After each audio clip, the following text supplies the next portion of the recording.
Thank you for joining us on the Judges of Rathe Podcast. My name is Shay Ashby, and I'm joined by Felix Chung. We are happy to be joined by Joe Kavanagh today.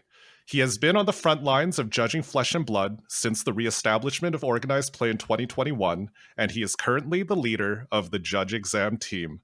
Welcome to our show, Joe. Thanks for having me. It's great to be here.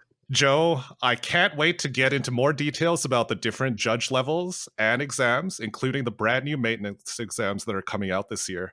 But before we jump into that, can you tell us a little bit about yourself? Sure. My name is Joe Kavanagh. I'm a level 2 judge out of Los Angeles. As Felix just mentioned, I have been involved in organized play since the first round of certifications in the Road to Nationals back in 2021. And then I worked all 4 callings that first year, mostly on the broadcast team, actually. So I've done a lot of judging and a lot of broadcast for this game. Wow, that's really cool. And you said you're from LA, so the recent Pro Tour was just in your backyard? Oh, yeah. And I had a lot of fun welcoming people to my hometown here. It was great to see everyone, great to show everyone around, and help a lot of people escape from LAX, which it turns out was one of the most difficult bosses of the weekend for people. Yeah, I got stuck there. I am not prepared for how massive LAX is. It's mind-boggling. Yeah, LAX is a really interesting beast and is changing all the time right now with its construction. Hopefully the next time Flesh and Blood comes out here, it'll be a little more organized than it is right now. Yeah, that sounds good. And one thing, I did stumble upon your Twitter profile, and it says that you are a F1 fan. So I am curious if we can continue to have this podcast, and I need you to tell me who your favorite driver is and what your favorite team is. Oh, I'm a little more neutral than I used to be. I used to be a very big Lewis Hamilton fan. I do love me some Hamilton, but I have also really come to enjoy McLaren. McLaren, if you see me at an event, particularly if it's in a COVID risky area, you'll see that I'm almost always wearing my McLaren mask that I picked up a number of years ago. All right, that is an acceptable answer. I'm also a Lewis Hamilton fan, so we're good to go. So Shay, please, we don't need to cut this out. Let's keep going. All right. Well, we'll shift gears, I guess. Can you tell me a little bit about your judging background, Joe? Sure. So I started, the first TCG I ever judged for was the Harry Potter TCG in 1999 at a local game store, and did Yu-Gi-Oh!, did a whole bunch of different games, Pokemon, then did a lot of stuff on the role-playing game side for a number of years, including Dave Arneson's Blackmore as a national campaign staff member for them, and then came back to card games about 12 to 13 years ago and started Magic judging, and that got me into doing esports events as well. So I've also done Hearthstone and Magic Arena. And then I've come over to Flesh and Blood and am on to some other new games as well that are very exciting to see this TCG space really pick up and really be exciting. And I'm glad that on the Flesh and Blood side, we're kind of leading the charge on judge certifications and making sure that these are useful things both to judges and to stores and to TOs. And that's one of the big things that draws me into Flesh and Blood a lot. Wow, that's a long time. That's like 25 years. 25 years ago next month is when the first tournament I ever ran. That's crazy. I would have never guessed. That's a long time. Yeah, that's pretty awesome. I started very young because it turned out that I didn't like the way the store was running events, and I told them that, and then they said, "Well, you do it," and I'm like, "Okay," and that's been my journey. That's a way to get into judging, I guess. Yeah. So since you've been judging for so long, I guess you probably have really developed a relationship with judging and your personal life. So how do you organize all of that? So for me, my day work is very seasonal. So there'll be big seasons where I'm very busy with my day job, and then I don't judge during those times. And then during the more off seasons for that, I can spend a lot of time working at events, being on the road, getting to see the world. Judge the game, see the world has been a real thing for me. I've gotten to visit every continent except South America and Antarctica judging. Hopefully I can get those last 2 in at some point. Find some calling Antarctica when, Trevor. And then so I've gotten the chance to see a lot here, so I get to fit it in very nicely with my schedule. Well, that's very cool. Well, I mean, that's two people that would like to play Fab into Antarctica. We just interviewed Itchin, and he was down there with it. So we get a few more people, maybe we can get that calling. Yeah. I mean, it only takes 4 players to sanction an event on Gem. There you go. All right. I'd like to move into a little bit less Judge and more into like your time and Fab. Like, what makes Fab so much part of your life? Like, why is it so ingrained in it for you? So Flesh and Blood has really taken up a large role in my life because they are the leadership at LSS is willing to listen to the community and be engaged with the community to make this the program we want it to be. It kind of goes back to my start as the exam team lead. It really started because I gave feedback on those early exams and explained why some of them were not usable and why certain questions weren't good. And they listened, they took that feedback and they said, okay, can you help us? And that has been a really exciting journey to go on with them. It also helps that I've done a lot of broadcast work for this game too. So that has continued to build my engagement with it, to understand it from that point of view of how do we tell the story of this game publicly? And those things come together to make it something that I can really engage with. So with that, I guess, what does it mean to you to be on like the ground floor of a game like Flesh and Blood? It means that so a lot of times when we were coming in very early, LSS as an organization is very ambitious. Mm-hmm. The calling model was for such a small organization, such a big idea to do. That first year we did 4 callings across America in the space of, I think it was 7 weeks, and run that size of an event as a relatively new at the time game. It'd been out a couple of years, but first events out of the pandemic and all of that. Mm-hmm. It means that you get the chance to help shape that future. And for me, helping to shape that vision and that future is a really exciting thing for me. I have always been a large picture, how do we get going? How do we get things moving? Build an organization type person. And that being in on the ground floor really appeals to me. And it also means that I've built relationships with a lot of the folks who've become the core leadership of this program, because they were the people in the room where it happened. We had sit down discussions and things like that at those early events where we solved problems that were not documented. Just to put it in context for newer judges, when I first started, there was no comprehensive rules. Right. Yeah. The CR 1.0 didn't exist, let alone 2.0 that we're on now. There was the policy and what we now call the PPG, the Policy Procedures Guide, was 1 page of here's some guidance, here's some penalties.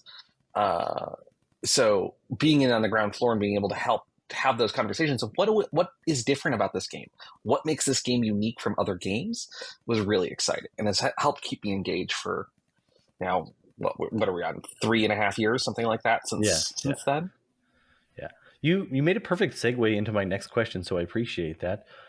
What does Flesh and Blood do differently than other games? The biggest one, the one that makes it really stand out from everybody else, is it adapts quickly.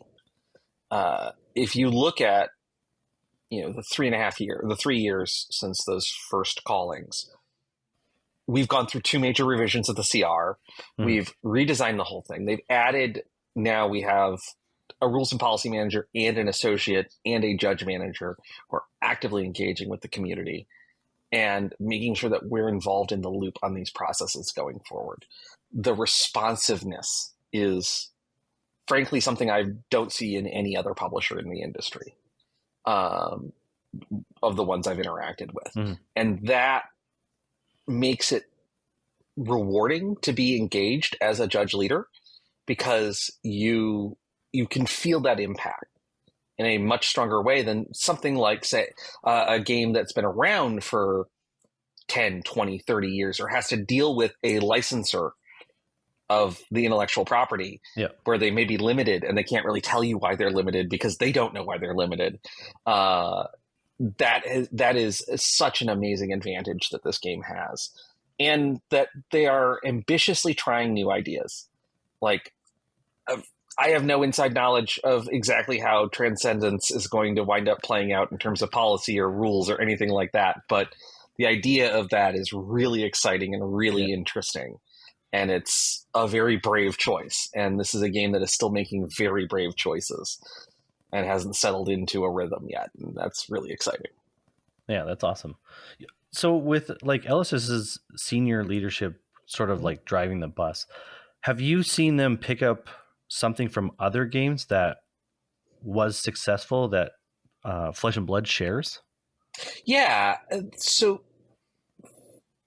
the great part about LSS is they're also fans. They play card games in there. Yeah. You talk to Brian, you talk to James, you talk to any of them. They're all active players, and they're oohing and eyeing over things, and they're trying to build the best version. We have, the Pro Tour model that we have now is very much something that other games have done in the past, but it may have left behind. Mm-hmm. We have picked up things like a highly engaged judge program by modeling it off the best elements of other games. And that makes it really exciting to be involved, because constant learning and constant evolution. Do you think that with them being like players of multiple games, that's really helped them see what the industry is lacking, what they need? Yes, because if you have a fan-first mindset where you are a fan of the game and the industry itself, you get to figure out what's disappointing you in the other things and bring it to the table. And it allows folks like James and Trevor and others who are in leadership there to have a clear vision of where they want to go. And they're a small enough company that they can try new ideas. And if they don't work, okay, you move on to the next one. Yeah, easy to shift gears when you're a little bit smaller.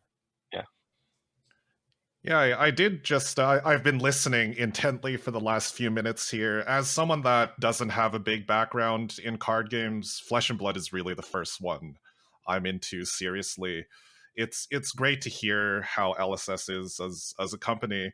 And it's just, it's humbling in a way to know that there's 25 years of history sitting with us here, starting with the Harry Potter card game and moving on, just helping to steer the ship into a brighter future. So I would like to move on just to shine the spotlight on the part of the advanced teams, which you are part of, Joe, which I understand is the judge exam team and also part of the advanced certification team. Would you just be able to tell our listeners, what are those? So I'm going to start with the advanced certification team, which I'm a member of, because I think that's the more broad one. We have the level structure, 0, 1, 2. And then once you get past that, and sometimes within that, there are other badges, essentially, you will want to pick up. The advanced certification team designs those and sets them out. The exam team is responsible for exam-driven content. So the tests that get you between levels, the tests that some of that content will also apply to other advanced certifications as we go forward. For instance, it's not set in stone yet. We don't know for certain, but there's expected to be a learn to play advanced certification. There will probably be a specific rules exam that covers those frequently asked questions there. And that would be the responsibility of the exam team. The exam team writes and manages those exams, normally multiple choice exams that go through the process for the levels and potentially for advanced certs as well.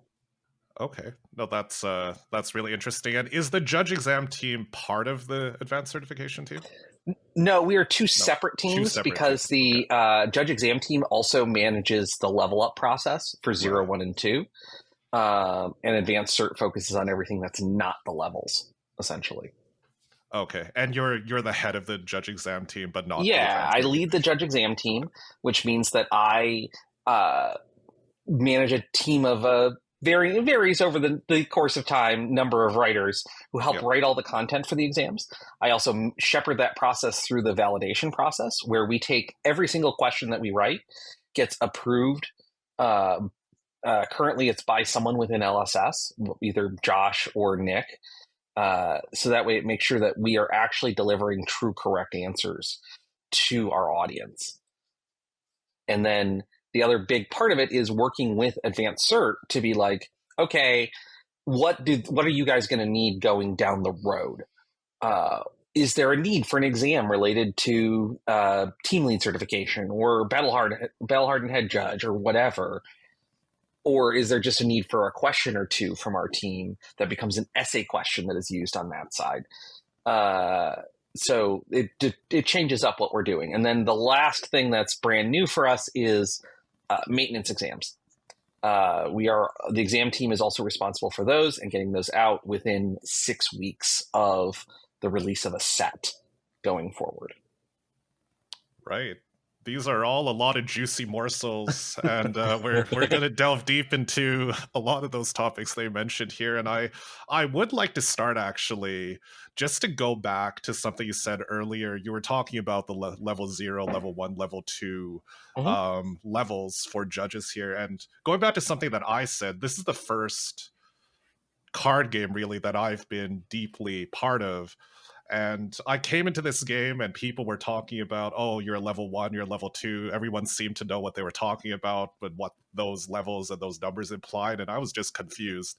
So I was wondering if you could just break it down for someone that would be in that situation, if they're just thinking about being a judge, but they may not have analogs from other card games or knowledge about what the different levels imply. Like, what is a level 0 judge in your words, and level 1 and level 2? What's the distinction? Why is it important that there are 3 different levels like that? So ultimately, the levels are a way to rapidly communicate where in their learning journey a judge is, and what you can expect out of that judge. That is something that allows a store owner or a tournament organizer like a Star City Games or Tournament Center, if you're in Europe, or any of those, to be able to very quickly assess from the potentially dozens or hundreds of candidates who come to them, what knowledge does this person have? What skills can I expect them to have when we bring them onto our staff? So in our world, so the original version of this article, there was an original article in 2022 that laid out what all the judge levels meant.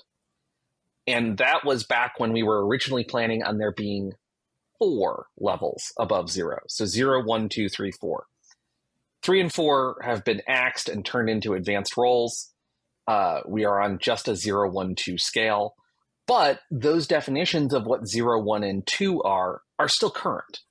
A level 0 judge is someone who we expect would be able to run a welcome to Rathe event or a learn to play event. Like be able to teach a welcome deck, pretty basically.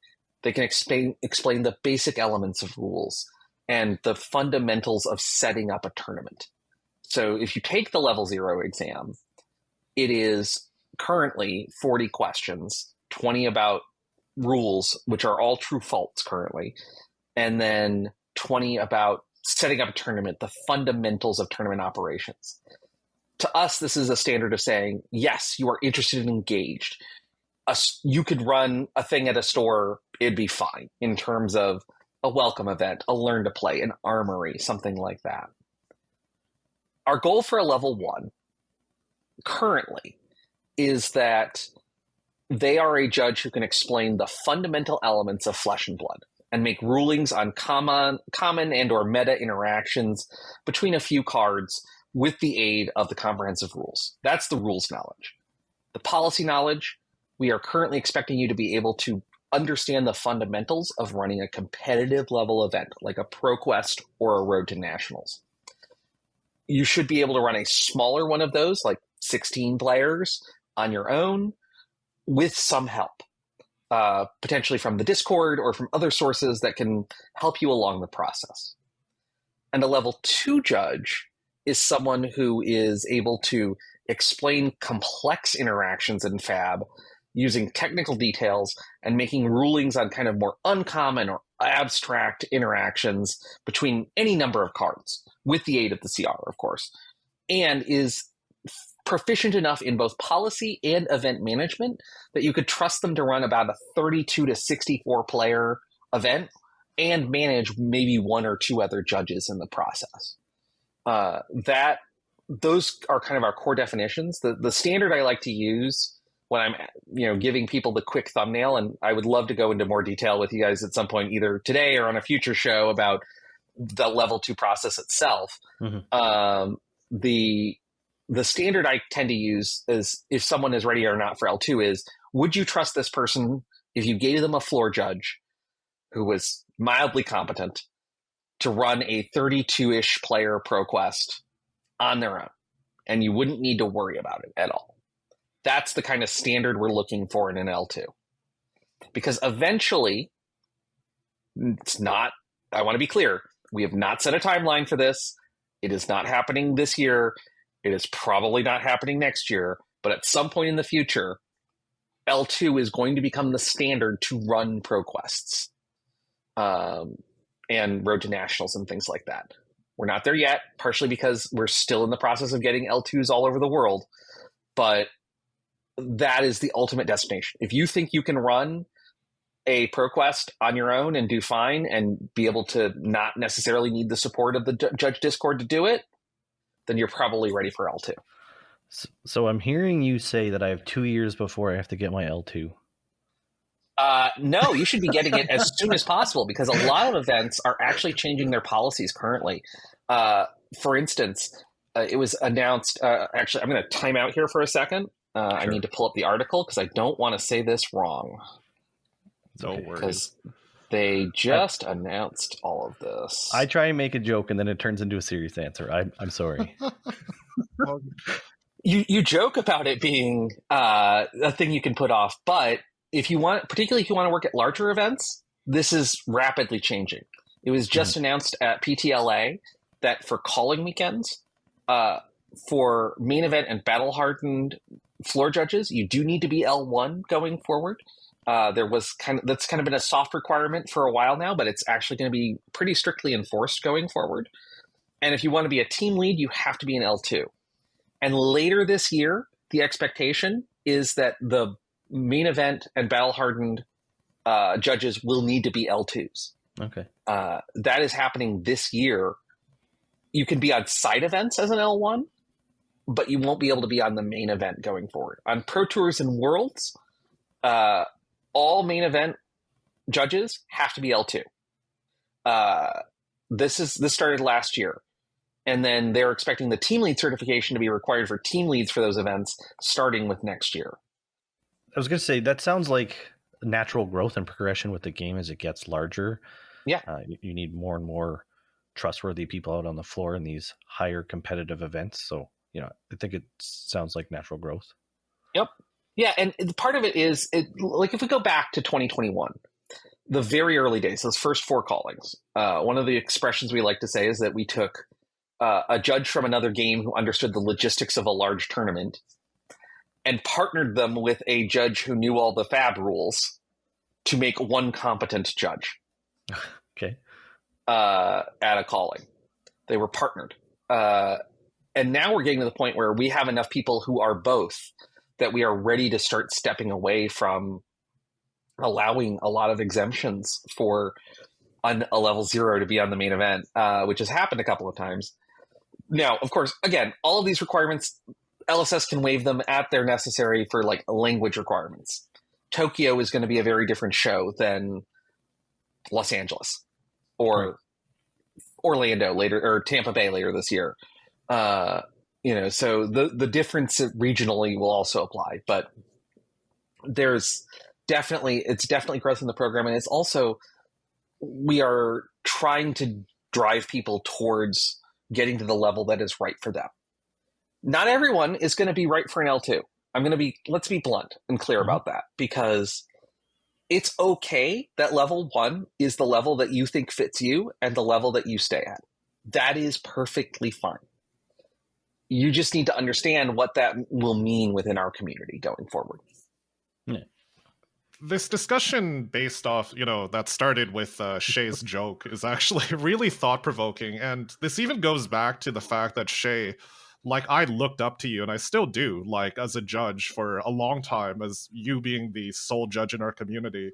But you've retained that local focus on our local tier 2 events. And level 1, continues for now to be sufficient for that, even though I know you're capable of running like a 30 plus person ProQuest or Road to National by yourself. And it's something that I know you've done multiple times. So I guess what I'm trying to say, first of all, Shay, like, do the exam. Like, I know you can do it. Well, one of my goals was to be the longest standing L1 judge, but I feel like that's going to have to change. You're going to have some competition there, my friend. As the keeper of records of these things, unless you were on that original Road to Nationals exam and you answered it in the first couple of minutes, you are never going to be the longest standing L1, because several of them are within LSS at this point and are probably never going to level up. Although we'll see with maintenance, they might fall back to 0. We'll see. But the L1 is designed now very much to be a judge in process, a judge in development too, where you're on your journey.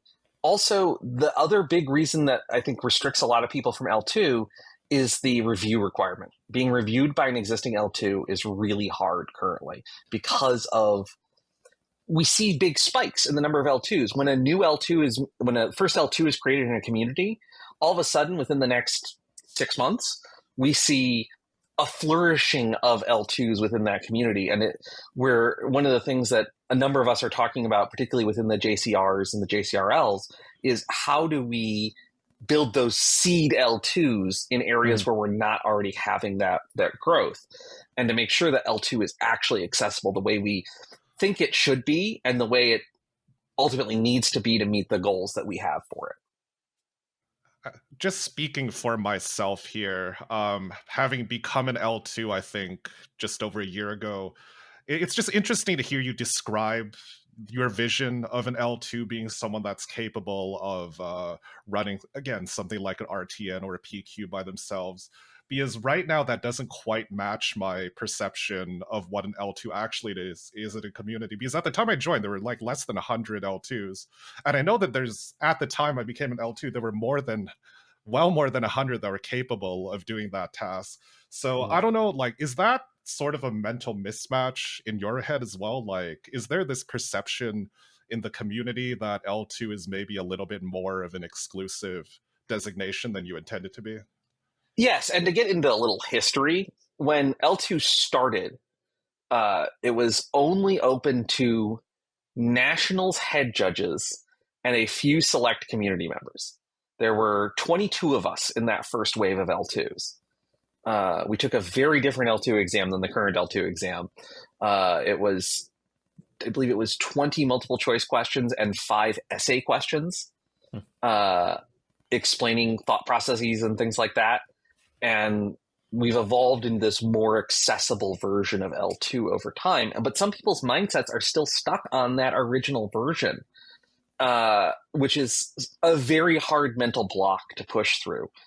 One of the philosophies that I have as a certification designer and things like that is we always want to start the bar as high as we ever think we're going to need it, because it's easier to lower a bar than it is to raise a bar. Yeah. And so we're more modernizing that definition of L2 and pushing more people into it because they are ready for it.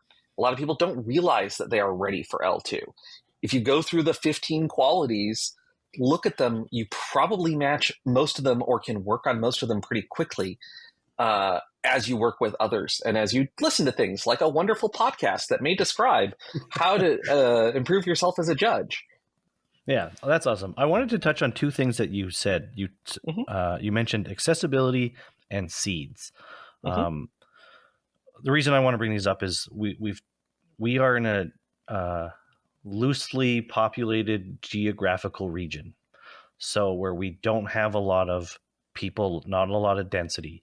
So is there any thoughts or consideration to places in the world that might not have people that can travel to get that L2? Like what kind of situations where, when there, like you said, there isn't that L2, we're waiting for somebody to get that L2, but nobody can, I guess, travel to make those bonds with other L2s that can refer them and review them? Yeah, that is definitely something I'm going to be blunt, we don't have a great answer for. That's okay. I have done some remote reviews. A lot of times that has involved me sitting on Discord with somebody and them running an event with a phone in their pocket, so I can just listen in on them running an event. But a lot of times it's very much been, okay, you get on one show. One person from your group travels to one show with the express statement of, I'm going to talk to someone about getting an L2 review done. Mm-hmm. And then you either get specific next steps or you get a review and then you become the seat. It's something that we are very much thinking about and trying to figure out how to do it in a way that doesn't, to be blunt, lower the standards. Mm-hmm. Because we want the L2 to really actually mean something to a store. When we turn to a store and say, yeah, if you hire an L2, you can be pretty certain that your event is going to be fine. Yeah. I'm not going to say it's going to be great. It'll be fine. And there's very hard to do that without actually meeting someone. Yes. There's a lot of the is this person capable of doing the customer service side is actually one of the hardest qualities to measure remotely. Can you do the customer service side of being a judge? The being able to answer the questions, being able to help someone through a process when it's hard and difficult, being able to deliver a ruling that, frankly, you don't agree with. But that's what policy says the rules are. So you need to be able to deliver it in a competent, professional manner. Right. And it's very hard to do that remotely. It's something that we're having a lot of conversations on. And if you have thoughts or feelings or emotions about, hey, I have a theory of how we could do this, or hey, this is a problem I'm facing, the Judge Hub forums are a great place to leave thoughts and feedback and comments. Every post on there I read personally. I've read every single post that's ever been made on there in terms of the forums I can see. And then I know a lot of us do, and it's a great place to have those conversations. And a lot of it is also going to come from the community telling us, hey, here's how we think we can do it. And then we'll try it. That's the same thing that we're doing with test accommodations currently. The attitude very much is propose an idea. We'll try and make sure it doesn't change the standards we're testing for. And then we'll give it a go. We'll try it. We'll see if it works. Man, that was a great answer. Thank you very much. Okay, so you gave us a little nugget earlier about maintenance. Can you tell me or tell us about what maintenance is and why are we implementing it now? Sure. Maintenance is something that we have been saying is coming for 2 years. But there's always been bigger priorities for us to get through first. And we're finally at the point where we have some judges who took their level 1 exam 3 years ago and may have not touched the game since. And we want to make sure that those judges have stayed current on the changes and on the rules updates. So that way, when a player goes to a store and goes to an event and says, yeah, I'm a level 1 judge, or yeah, I'm a level 2 judge, they actually know what's currently going on in policy and rules. They're not surprised or confused by things like double face cards or something like that. So we want to make sure that all judges are remaining engaged and remaining up to date on the rules. So we've implemented maintenance exams. Currently, and for the foreseeable future, the only plan is for exams. No requirement for you to work an event, to be clear, and to repeat. No requirements for you to actually work events to maintain your level, just the taking of exams. That is because we don't want to put pressure on you to work events that you don't want to work. This is a hobby. This is for fun for most of us. So asking you to do an exam that will take you probably no more than an hour to complete with each set feels like it's a fair ask to make sure that you are staying current, so that way you remain engaged with the judge program. Okay. Was the first maintenance exam the heavy hitters one in March? Yeah, heavy hitters is our first. Yep. As I said, we've been trying to get this off the ground for a while now, but we finally had the bandwidth to do it. The heavy hitters exam is our first take at it. We're going to keep evolving it a little bit over time as we understand both what's useful to judges and what's useful to the community at large. Mm-hmm. The first exam here is 5 questions, 4 rules questions, and a policy question that you will get asked about. And I'm going to give you, all of your listeners a little tip here. If you go to the forums on Judge Hub, in the frequent announcements, there's a post that I made which announced this, which has a link to 3 articles. All of the answers can be derived from those 3 links. All of them. Just read the 3 articles, take the exam, you're good to go. Nice. There's one thing that I've noticed with LSS, and you mentioned it, is evolving. Whether it's the game, the rules, the policy, every set that comes out, and in between, you can see an evolution that they're trying something new, they're making something better. And even earlier, you mentioned about you wanted L2s to mean something. I feel like we can see that polish. I don't know if people can see it outside of being judges, but like over the years, the professionalism and polish that LSS puts forward every time we see a new set, like I can see it and I can feel it. I don't know if other people have noticed that as well. Oh, I 100% have noticed it. I mean, particularly like you look at I have the fun of going back and reading old release notes from time to time just to be like, okay, what has changed here? Yeah. And the answer is a lot. And those early release notes, if you go back and read Crucible release notes, 90% of that doesn't work anymore because it was, well, we think it should work this way. But they've really gone in and polished it and made the rules more consistent. And one of the things, if you missed the keynote at PTLA, Joshua announced was that we're getting a card database very soon, like really soon. And one of the big things that we'll have in it is the true text of every card. They're going back and they are retemplating every single card to modern templating. Oh, nice. And having talked with Josh and Nick and other folks who've worked on that project, it's been a big lift because the templates have become much clearer now. So some of those early cards, the text is going to be practically entirely different. I think he said there was one card where there was 3 words that remained the same in the rules box, and every other word either changed location or changed wording because it's polished and clarified and cleaned up. And the same thing is happening to policy. We're having all kinds of conversations. You know, there's a policy team that has these conversations, and it's happening on the Discord all the time too, and on Judge Hub, where one of my favorite examples is in the early days in the TRP, there was a rule that said the head judge must track the number of times each player goes to the bathroom. And we looked at this and we said, why? Yeah. And then immediately was like, okay, whatever. And then that went away. A few updates later, we got it pushed through of like, this is silly. This is pointless. Why are we doing this? And that responsiveness means that policy gets polished very well. And we're continuing to have conversations. I'm looking forward to, I don't know, as I said, I have no inside knowledge. I don't know what's going to happen with Transcendence and how that's going to affect things like a presenting cards error. What's going to happen when you have it the wrong side up in your deck? We'll find out.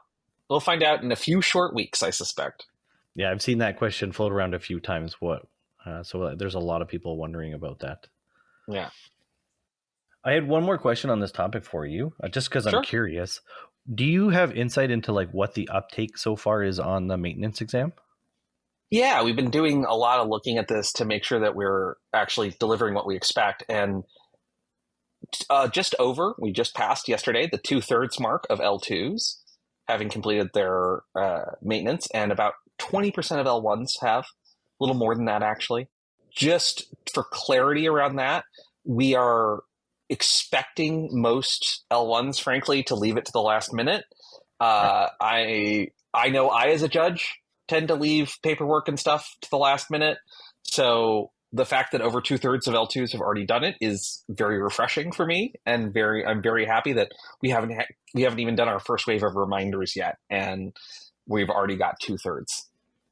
Okay. Yeah, I'll be honest. I just found your email in my inbox today, and I saw it, so I missed it when it came out originally, but I'll get it done. So I guess a follow-up question to this: if a L2 judge, or sorry, an L1 judge doesn't do it, or even an L2, I guess primarily an L2, if they don't do it, they get D-ranked. So what would be the re-ranking process be like? Yeah. So just to be clear about the process, for level 2 judges, it's a little more intense because being an L2 is a little more intense.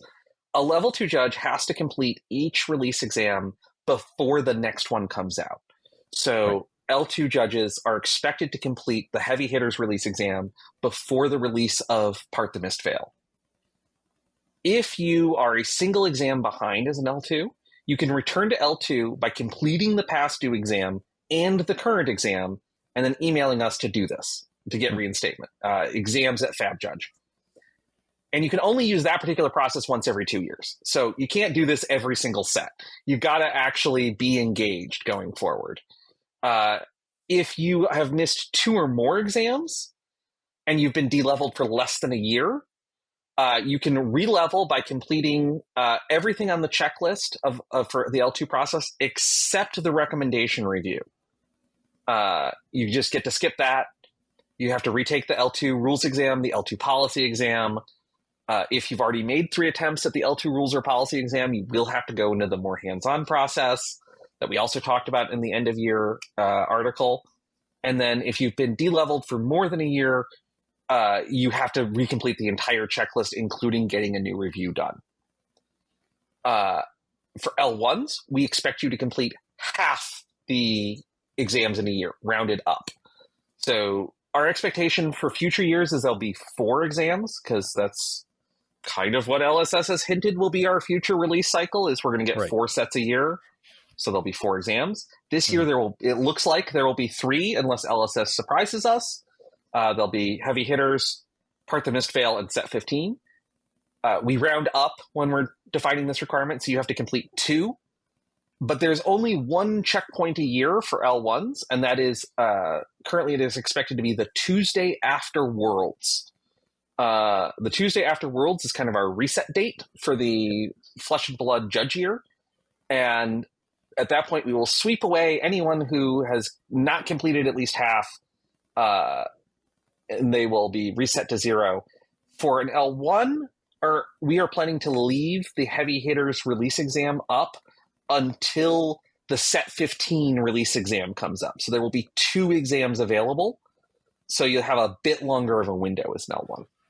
Wow, you guys really thought this through. That was like way more in depth, but also at the same time, I feel like it sounds like it makes sense. Like everything in there, you're like, okay, that sounds fair to be, asked of to get back in or keep your ranking. That's part of why I was going back as I was preparing for this podcast and reading the old articles that we wrote back in early 2022. We said it was with the release of the next set, we were going to do release exams. But we spent a lot of time thinking about how do we make this fair? How do we make this fair to both judges and to tournament organizers in terms of being able to set expectations that both can meet about what being an L2 means and what our maintenance exams mean. The other thing is we've had a lot of conversation with other teams about what they want out of maintenance exams. There's a team internally who has asked for us to put a particular question on the next release exam to make sure that every judge sees it in the program. That is a thing that we are happy to do, and taking the time to figure out what this means and how we do this in a way that works for everybody was a big thing of why this took so long for us to start it, instead of starting back when we originally wanted to do it, almost 2 years ago at this point. That makes a lot of sense. I would like to circle back to something that we were touching on a little bit earlier. And I would like you to describe a little bit more about the pathway a judge would take to get from L1 to L2, because I understand that within our judge community right now, there's way more L1s than L2s, but a lot of them may be qualified, or qualified's the wrong word, but they may be suitable or good candidates to be L2, and they may not know it yet. So I was wondering if you would be able to just describe the exact process.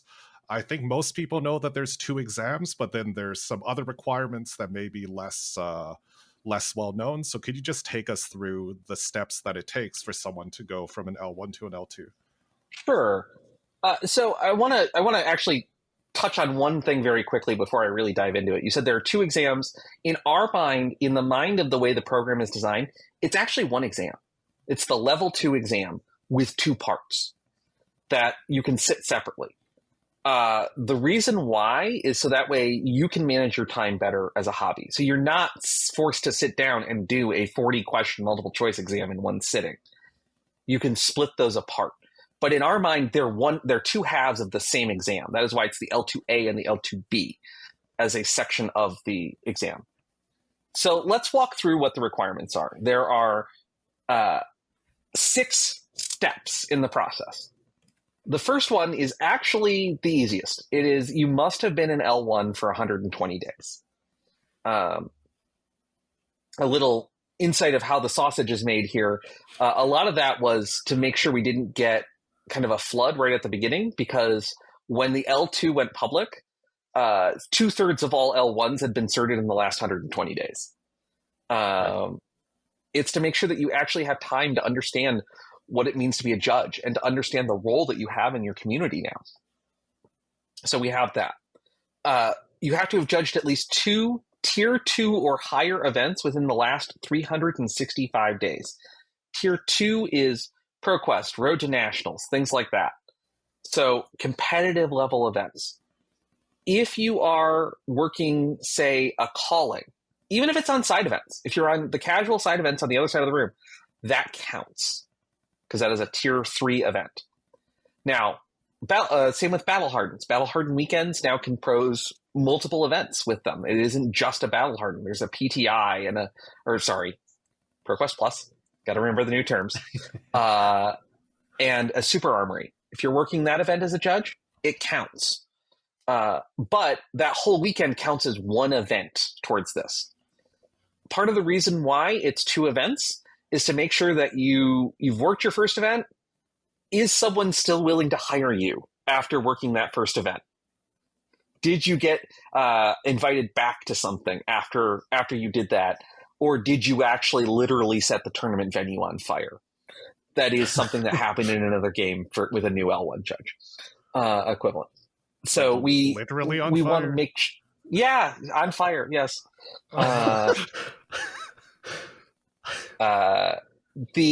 Just also to be clear, skirmishes, armories, on demands, play anywheres, local TO events that are not part of the not part of the structure don't count.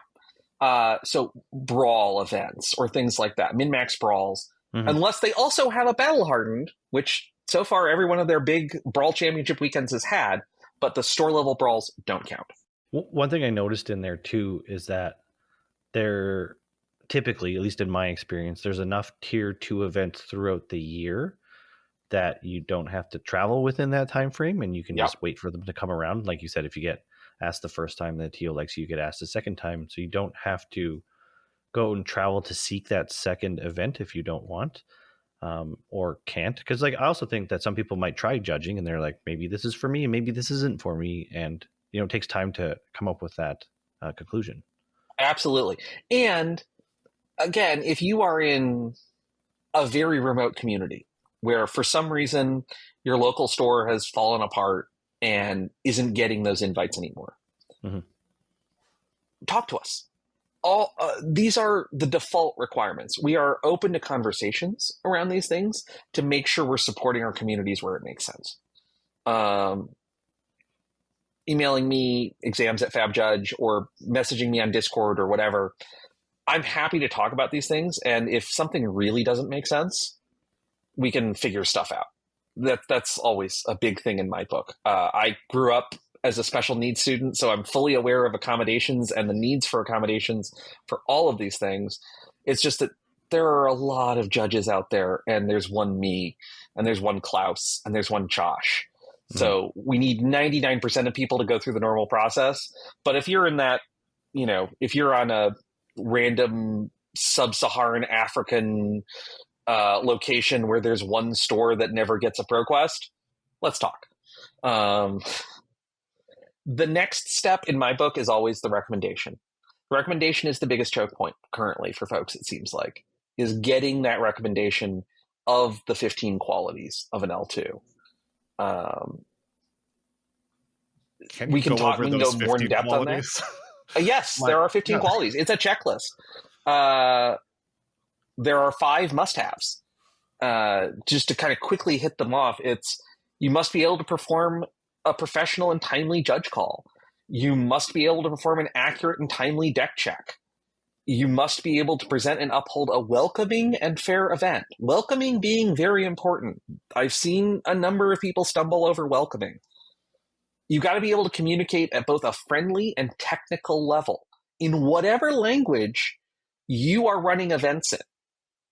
So this is not an English language requirement. This is if you're running, tournaments in Brazil, I expect you to be able to run using both friendly and technical level in Portuguese. And lastly, the candidate is capable of performing the customer service role of a judge, because frankly, the number one question you're going to be asked as a judge, particularly at large events, is where's the bathroom? And also, what time is the 3:00 popper event? Good question there. That wasn't subtle at all. Yeah. Well, actually, side note, if you've never read it, I highly recommend, if you want to learn more about the customer service front, there's a great article from the Disney Institute called What Time is the 3:00 Parade? Because it is literally the most asked question in customer service at Disney. And understanding the subtext of that question will make you much better at being able to give the answer the guest actually needs, as opposed to, what is this idiot asking me about what time the 3:00 parade is? So I'll give you guys the link so you can put it in the show notes if you want. Yes, please. Yeah, perfect. So then we have the should-haves. We expect you have to meet at least 3 of these. Ideally, you should meet all 5. You need to be able to perform a basic investigation. And by investigation, I don't mean cheating. We mean you come to a table and one player says, I have my life total at 23 and my opponent has my life total at 25. How do I figure out what's correct here? That's an investigation. You've got to be capable of managing the start and end of the event. You've got to understand what you need to do in an opening or a closing announcement. You've got to understand what's expected. You've got to understand what you do when there's a DQ. When you disqualify someone, what's that process? You need to kind of understand those fundamentals. The big one, the most challenging one, frankly, for a lot of people, is the balance of the 3 pillars of judging: equity, education, and mission. And we expect an L2 candidate to understand that while there is written policy, sometimes you need to deviate. You need to deviate to uphold that balance of equity and education and playing great games within a single event. And also, they need to know that the head judge is the only person who can improve a deviation. If you want to deviate, go to your head judge. Don't do it yourself. Ideally, we also want candidates to have basic operational skills for Gem. You should at least be able to find the button that says pair next round, because a lot of store owners are dealing with 6, 7, 8, 9, 36 different games and different interfaces.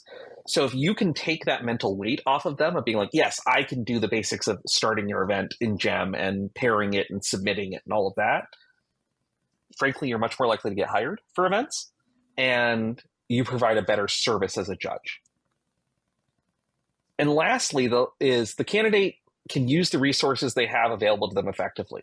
You need to know how hierarchy works within a tournament. What do you do? What does the head judge do?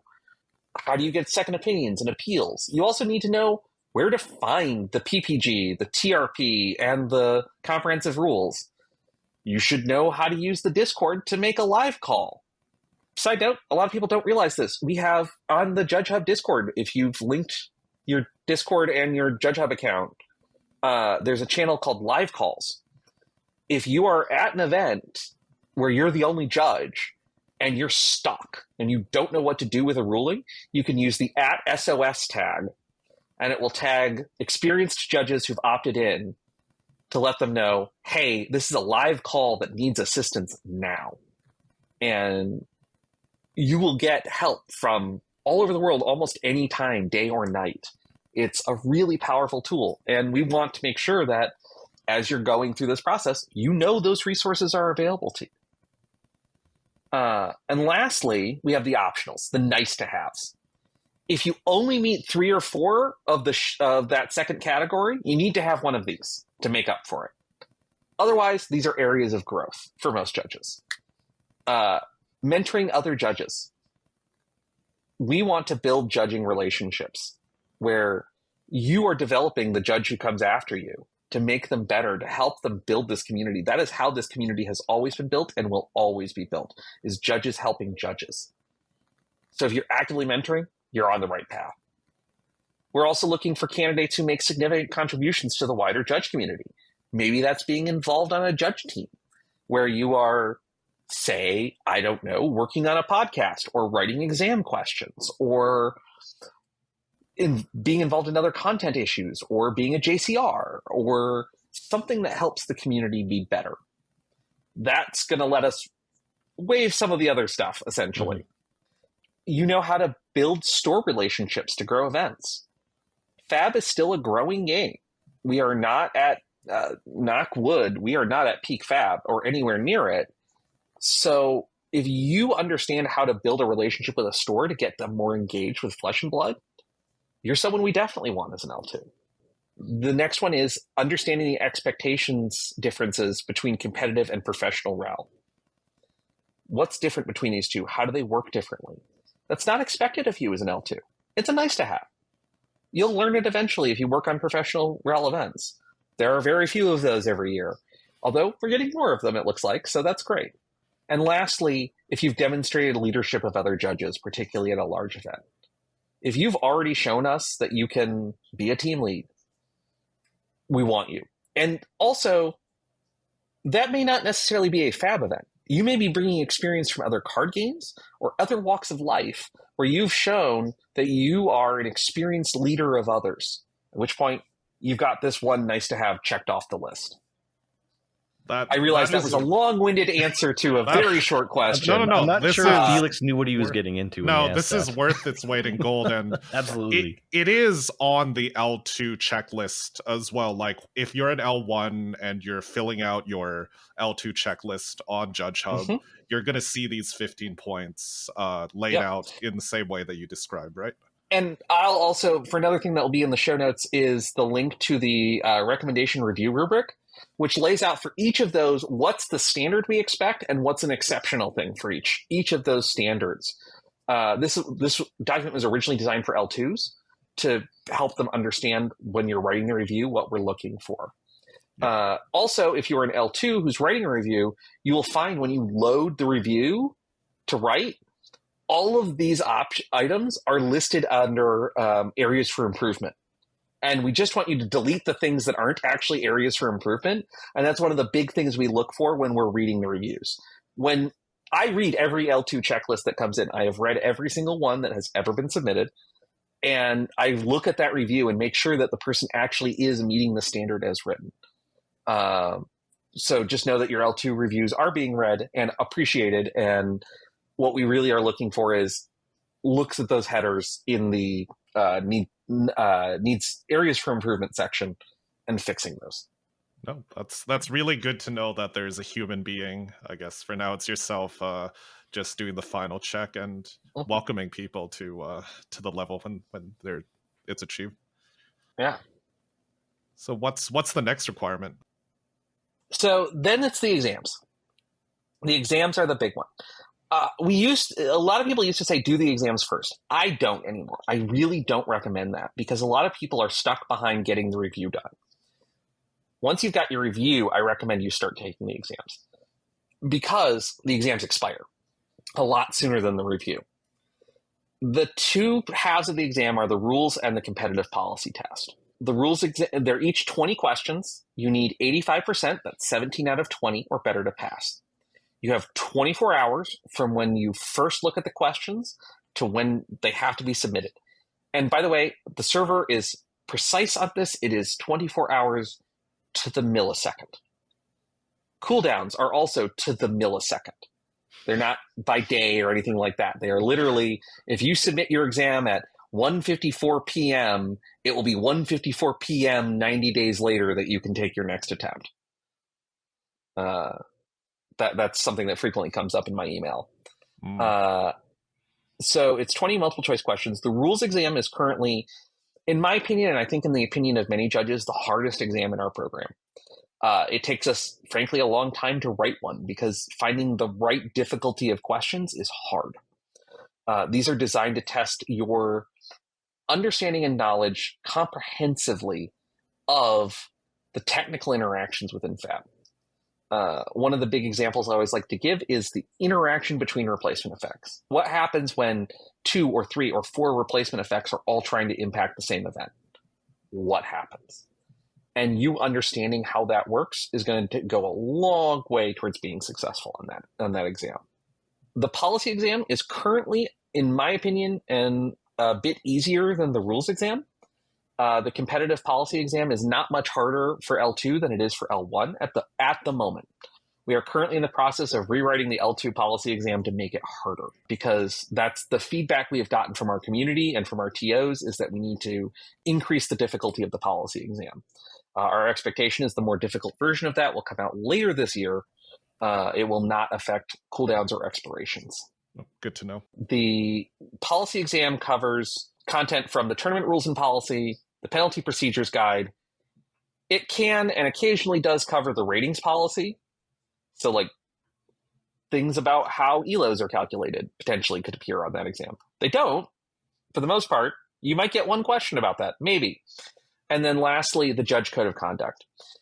We expect you to know and understand what is expected of you as a judge within the code of conduct and how you can and should represent yourself within the community. So expect questions on that. I'm just speechless. Like I could hear you talk all day. So no, please carry on. I love explaining this process for folks and demystifying it. It is a thing that I routinely bring to judge conferences. If you are interested in learning and being excited about this stuff, come to judge conferences. Almost every calling has one, and you don't have to be on staff for that calling to attend the judge conference. It's a great way to meet other judges, learn, and engage. And I do presentations about this. I've done a number of different presentations over the years, including a one called Things You Don't Know Based on Your Answers to the L1 and L2 exams, which is literally me doing 30 minutes on some of the most missed questions from the exams. That's a very rare one. You probably won't see it very often anymore because we're mostly talking about the level 2 process these days at those. But there's so many great conference topics at these conferences. You should definitely be coming out to them, particularly if you're on the L2 pathway. If you're on the L2 pathway and you're attending an event and not even judging it, definitely go to the conference. It's a great way to meet other judges and potentially get yourself closer on that L2 pathway. You are preaching to the choir here. I think every other interview we've had here is we're talking about how awesome these conferences are. But I'm just thinking about the L2 process that I had to go through, and I mean, for me, the review part was the most daunting.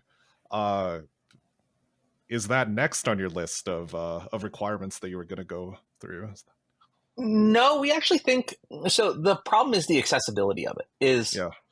The biggest problem with it is that there are a number of judges who don't live within a radius of an L2, who don't travel. There's no one in that radius who travels to events. So it's hard to get that seed L2 in the area. It's a hard problem to solve. We don't want to move to an environment where an L2 can be created with never having met another judge. Currently, you can get to L1 just straight through exams. And that means that we don't have the same ability to test for things you can't write a multiple choice exam for. I could theoretically write a customer service multiple choice exam with the team. It's not going to be good. So we need to have that in-person check to verify that you're not a trash human, frankly, that you are not someone who we need to make sure is out of the community. And that you understand what you're walking into. So that's one of the big challenge points that we're thinking about. And frankly, there are no good answers for. We're going to keep pushing for things. We're going to keep pushing opportunities, particularly as the calling programs and such improve and grow. And this year, we're moving up to 18 callings this year. The likelihood there will be an event, a larger event within a short radius of everybody starts to go up. Right. At which point, as that goes up, this problem self-solves, because every single TO that I know of likes to hire some number of people who are local to the event. And that is a stated mission for a lot of these TOs, is to spread the good word of judging and try new people out and give them opportunities. So yes, if you are an L1, particularly if you're from an L1 from an underrepresented region, definitely apply for an event that you're willing to travel to if you can make it work. And be that seed L2. That's the best way to have it happen. We're working on remote solutions. I'm going to be frank. It's probably not going to be a broad thing. We may do it for some seed L2s in certain areas, but a lot of it's just going to come down to the network effect. For those that haven't been through this process before, can you just expand a little bit on exactly if someone is going to evaluate you as part of this checklist, by what rubric are they going to evaluate you against? So that list of the 15 qualities I gave you, right? That's the evaluation that the recommendation goes off of. Perfect. As long as you have the 5 must-haves and then either 3 to 4 of the should-haves and 1 of the nice-to-haves, or all 5 of the should-haves, right? You pass. You're done. You've gotten what you need. Check the box. Move on. If you are lacking in those areas, ideally, if a judge is a good mentor and a good, if the evaluator is a good mentor and a good feedback giver, they'll give you next steps. That's one of the big things that I think we fail sometimes being mentors at, is giving people solid next steps of, here's what I think you should do to get better at this. When I'm mentoring, I literally have a notebook of, here are articles on each of these topics, each of the 15 topics that I can send someone to be like, hey, go check this out. Go learn about this. I'm really excited to see what the new mentorship project starts doing around this. I think that that project, as it spins up, is going to also potentially reshape some of what we do on this L2 evaluation in terms of trying to make it more accessible to people who are more remote. Yeah, mentorship is such a deep and complex topic, and it was a topic of focus at the LA Judge Conference. We were talking with Ichin about that as well. So yeah, similarly, can't wait. Wow. My brain is quite full here. Any last thoughts on the L2 process that we missed? Yeah. If you're listening to this podcast and you're an L1, you are probably ready to start your L2 journey. Understand that it's a journey of 1,000 miles begins with a single step. And if running competitive events, if running those pro quests, running and maybe even being on a calling is something that excites you, start that journey. start thinking about it. Start thinking about the 15 qualities and understanding how they develop within you. Keep studying the rules. Look at the new exam study guides that we released. Those were a lot of work to try and make it so that way all of you who are on that journey can better understand what's expected of you of those exams, because it used to always be, well, just study the CR. That's never was useful advice. I'm sorry to everyone who I ever gave that to. The answer is, here's the specific list of things that we expect from you as an L2. Also, other flag about the exam study guide, those, if you know all the topics in the study guide, that's designed to get you a passing score. We do reserve the right to put 1 or 2 questions on the exam that may be about topics not listed, as we are trying to understand judge knowledge in those areas. But if you understand all of the things on that list, you will pass the exam.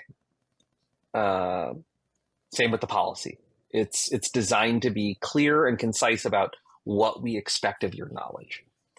And just begin that journey. Take it a little bit at a time. Keep judging. Keep being engaged. Be on Discord. Be on Judge Hub forums.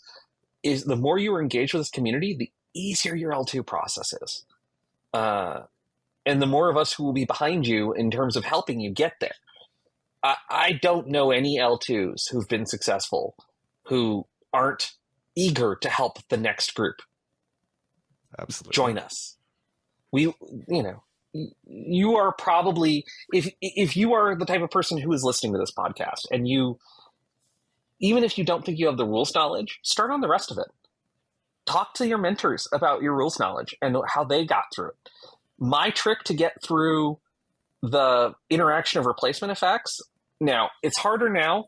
You can't do exactly the same way. At the time I took the L2 exam, I could actually identify pretty much every replacement effect that had ever been printed, and I wrote them on note cards twice. And then I shuffled that whole deck and picked a card and dealt out 2 replacement effects and said, what if these 2 are trying to impact this? Mm-hmm. What happens? And I did that for hundreds of combinations until I really intently understood how replacement effects work. And find a learning strategy that works for you in terms of that. And you can do that for pretty much any of the topics on the exam. You'll get there. Even if it takes you 6 months, a year, 2 years to amass that knowledge, the more reps you do, the sooner it gets done. Thank you so much for all of that advice. And wow, I feel inspired to run a marathon now, actually. I'm glad I'm not the only one that feels that way. I was thinking the same thing. Yeah, it's like I'm already an L2. I want to go through this process again. It feels so good. L2 plus.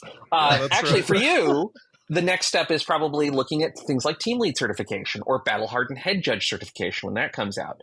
The idea is that eventually there will always be something to continue growth. Yeah. You always want every good judge is always learning. There are no perfect judges. The joke I've heard is that there's been one perfect event in the entirety of the history of card games. It was an 8-player sit and go event, probably in the early 90s.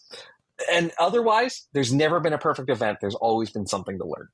Yeah. And just keep learning. That's the big thing for me. And that's part of what excites me in exams is I'm always learning too by writing and developing these exam content. Absolutely. And there's so many more topics that we could go into that sadly I think we'll need to save for your return to this podcast, including your process potentially for writing these exam questions. And going into some of those more advanced certifications that you alluded to with the team lead and the battle hardened head judge, etc. So man, I really can't wait to have you back on eventually. You are easily the most prepared guest I think Shay and I have had in over a year of podcasting at this point. So yeah, absolutely. Thank you. Well, so much. Glad I could bring some stuff to the table. And yeah, also just this is an open call to anyone. If you have questions or concerns about the exam, don't hesitate to reach out. exams@fabjudge. fabjud.ge is my email address, or you can look me up on Judge Hub. I'm always happy to talk exams with either on a podcast or in person. And also, if you're at an event, feel free to come up and say hi. I'll be at Tokyo. I'll be at a bunch of shows. to talk more about exams and about process. Joe, before we sign off here, can you just share with us your favorite moment in Flesh and Blood since you've been involved in the game? My favorite moment. Yeah. As a player, as a judge, as a collector, anything. Broadcaster. Yeah. Being there at the first Worlds with the trophies and with those top 8, where they were all so focused and so engaged on the event, and watching them all start talking to each other and realizing how powerful that community is. That moment I saw of those 8 players coming together, seeing this goal within their reach, was so powerful for me. As I sat there and got the privilege of having a front row seat to the entire top 8 of that Worlds, being the observer for that broadcast. That was one of the most amazing moments of this game for me. And then also, I'm going to cheat and add a second. That first calling in 2021, where we didn't know what to expect. We didn't know if it was going to be 100 players or what we wound up getting of like 900 players for that first event. And really enjoying that moment of seeing that community start to form. There's nothing quite like when a community starts to form. And those moments will be etched in my memory for all time. No, that's beautiful. The way you describe it makes me feel a little bit emotional as well. Well, do you have any acknowledgements, Joe, or shout outs that you'd like to give? Yeah, I got to give some shout outs to my team, the exam writing team. Without them, me coming up with exam mindsets and things like that is pointless. So the whole team, I'm intentionally not saying their names so that way they don't get constantly bugged by people about exam questions, but you know who you are. And also I want to thank all the folks who applied for this last round of the exam team application that just closed a few weeks ago. It's amazing to me to see people want to get engaged in this community, and I got to thank that team. I also want to thank Josh and Klaus and Nick at LSS for being on top of this and being engaged and giving us the freedom to try and make this program as best we can. Perfect. And last question, I promise, if people do want to reach you, what is the best way? Either you can message me on Discord. I'm in the mods list at the top of the Judge Hub Discord. Judges of Rathe Discord. Judges of Rathe. Got to remember the new name, new branding. Or you can email me exams@fabjudge, FABJUD.GE. That is the exam team email address that goes to me. Perfect. Well, on behalf of Shay and myself here with the Judges of Rathe podcast, thank you so much for listening, and we'll see you again soon.